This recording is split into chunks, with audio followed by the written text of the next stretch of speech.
سقفة جامدة سقفة جامدة للبروفيسور عدلي القيعي، ملك الصفقات وملك الانتقادات، وفجر مفاجأة جديدة من العيار الثقيل قلبت اعلاميين نادي الزمالك، وكله عمال يتكلم وكله عمال يهاتي بخصوص الاموال الداخله والخارجه لنادي الزمالك. منين يا باشا الاموال اللي عماله تطلع وتدخل وتيجي وتزيد؟ مليار ايه يا جدعان؟ منين الفلوس دي؟ الامر الذي ازعج جميع الاعلام الزملكاوي، وكله طالع يتكلم انت مالك ومش انت مالك والحكايه والروايه. بص معانا حلقه هنكسر فيها العظام بمعنى الكلمه، حلقه فيها كل كبيره وصغيره، وحلقه فيها اخبار عن حبس امام عاشور ومحمد علي بن رمضان، امور كتير، وحلقه ضرب نار. فقبل ما نبدا باي كلام، لايكك وشيرك واشتراكك. اللايك ببلاش والشير بالاشتراك، وكله ببلاش يا رجاله. لايكك وشيرك واشتراكك كله ببلاش. طيب نبدا الكلام كعادتنا قبل اي كلام وقبل اي حاجه.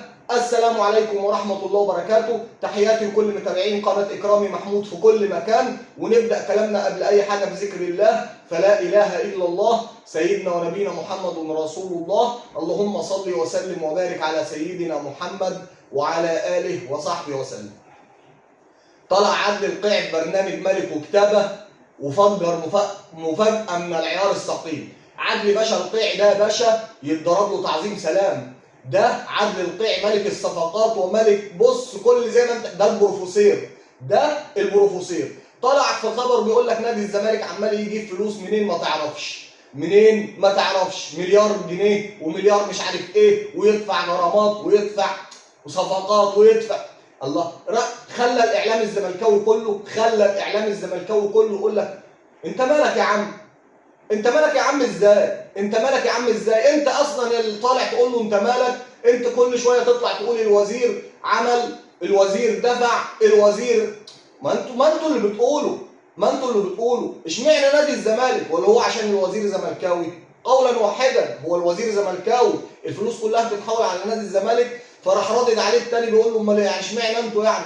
قال له يا عم الدوله ما بتدفعش حاجه للانديه، ده الدوله عايزه تاخد فلوس من التليفونات اللي جايه من بره. يعني هتدفع مليار جنيه ازاي لنادي الزمالك؟ قولا واحدا حاجه غريبه وحاجه عجيبه وحاجه مريبه. تمام؟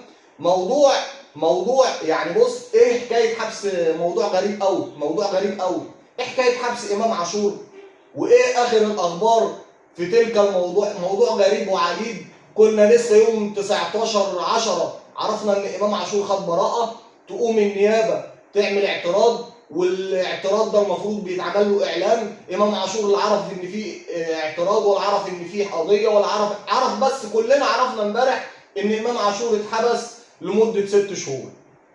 طبعا حبس مش هيتنفذ لان قضيه اتعملت بدون اعلانات وبدون حكايات وبدون روايات، فطبعا الكلام ده كله هيطلع فتشه، وهيعترض النادي الاهلي وهيعترض امام عاشور ومحامي الاستاذ امام عاشور، وكله هيطلع في شنك. بس هي ضجه بدون لازمه، موضوع غريب وعجيب نشغل بيه الراي العام، لان دلوقتي مفيش لا مباريات ولا انتقادات ولا حكايات ولا روايات، فهنشغل الراي العام بايه؟ بحبس امام عاشور 6 شهور.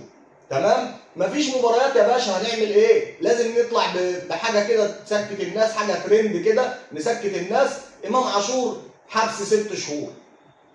طب ايه الكلام ده يا جدعان؟ مش المفروض في اعلان وفي حكايه وفي روايه؟ مفيش اي حاجه. امام عاشور زيه زينا امبارح عرف ان هو اتحبس 6 شهور، لا اكتر ولا يعني ما تعرفش ايه الموضوع ولا ايه الاخبار ولا ايه الاهرام، ما تعرفش اي حاجه. طيب ايه اخر اخبار صفقه محمد علي بن رمضان؟ تواصل النادي الاهلي مع محمد علي بن رمضان. محمد علي بن رمضان لاوي بوزه وزعلان، بيقول لك النادي الاهلي يعني تخلى عني، النادي الاهلي سابني، النادي الاهلي ما كملش الموضوع، النادي الاهلي ما ساب الموضوع، النادي الاهلي كل الحكايات والروايات بنسمعها من محمد علي بن رمضان اللي لاوي بوزه، وبيقول لك انا عايز هروح نادي الترجي. النادي الاهلي ضيع عليا احتراف في الدوري السعودي وكان معشمني وسابني في الاخر. يا عم ده النادي بتاعك اللي طالب ملايين الدولارات يا كابتن محمد يا علي، النادي بتاعك طالب 2 700 مليون دولار، 2 مليون و700 دولار يا باشا. طب النادي الاهلي هيجيب الدولارات دي كلها منين؟ ده النادي الاهلي عنده ازمه اساسا في المرتب الشهري بتاع اللعيبه الاجانب والمدربين الاجانب بسبب ازمه الدولارات. هيجيب لك 2 مليون 700 منين يا باشا؟ هيجيب لك 2 مليون 700 منين؟ وهو اي كلام في اي بطيخ وخلاص. يقول لك النادي الاهلي تخلى عني، النادي الاهلي سابني، انا كان جاي لي عرض في النادي السعودي والنادي السعودي كان هيدفع وهيسوي، ولكن النادي الاهلي عشمني وخلع بيا. طب هنجيب لك الكلام ده منين؟ هنجيب لك فلوس وملايين الدولارات منين يا باشا؟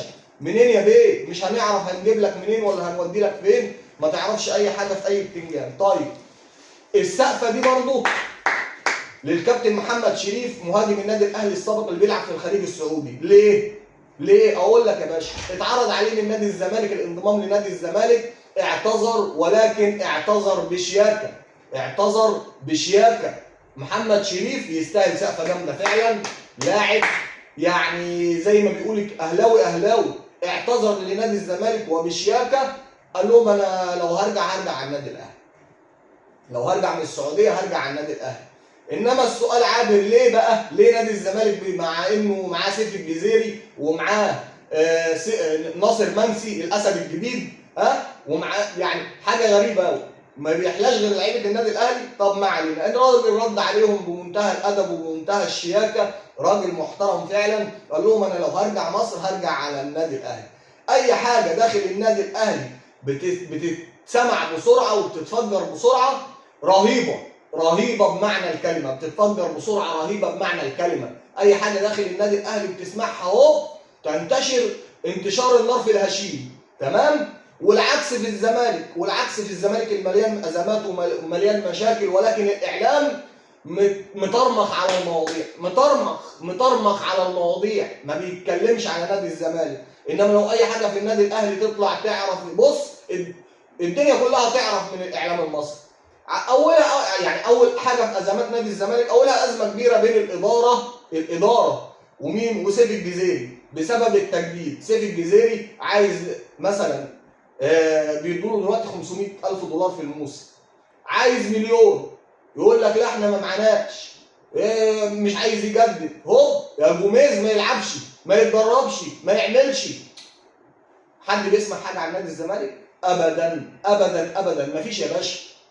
الكلام كله على النادي الاهلي ومواقف النادي الاهلي وصفقات النادي الاهلي اللي لسه اساسا فاضل 50 يوم على فتره الانتقالات. تسمع اخبار من داخل النادي الاهلي يعني ما تعرفش بتيجي منين، ونادي الزمالك مطرمخين على كل الاخبار وكل المشاكل وكل الحكايات وكل الروايات. ولكن امام عاشور اللي اتحبس طلع يعني الراجل ما يعرفش حاجه امبارح، اهو امام عاشور ما يعرفش حاجه، يعرف زيه زينا امبارح ان هو اتحبس 6 شهور. طب ده كلام؟ فين اللايك والشير والاشتراك يا رجاله؟ اضرب لايكك وشيرك واشتراكك يا كبير، اللايك ببلاش والشير ببلاش والاشتراك ببلاش يا كبير، اضرب يا كبير. انما اخبار النادي الاهلي زي النار، بتجري زي النار. اي حد تاني طرمخ يا باشا في الموضوع وطرمخ يا باشا عن الموضوع وما بتسمعش اي حاجه. سيف الجزيري ممتنع عن التدريبات ومنعينه من التدريبات، ولكن سيف الجزيري عشان لاعب محترف عارف اللي ليه وعارف اللي عليه، عارف ان هم مش هيقدروا يعملوا معاه اي حاجه، عارف ان هو مش هيقدروا يعملوا معاه اي حاجه. علشان ما اطولش على حضراتكم، لايكك وشيرك واشتراكك يا كبير، اضرب لايكك وشيرك واشتراكك علشان ما بحبش اطول عليكم. بشكركم شكرا جزيلا لكل متابعين قناه اكرامي محمود في كل مكان، شكرا جزيلا لكم، والسلام عليكم ورحمه الله وبركاته، وشكرا لكم.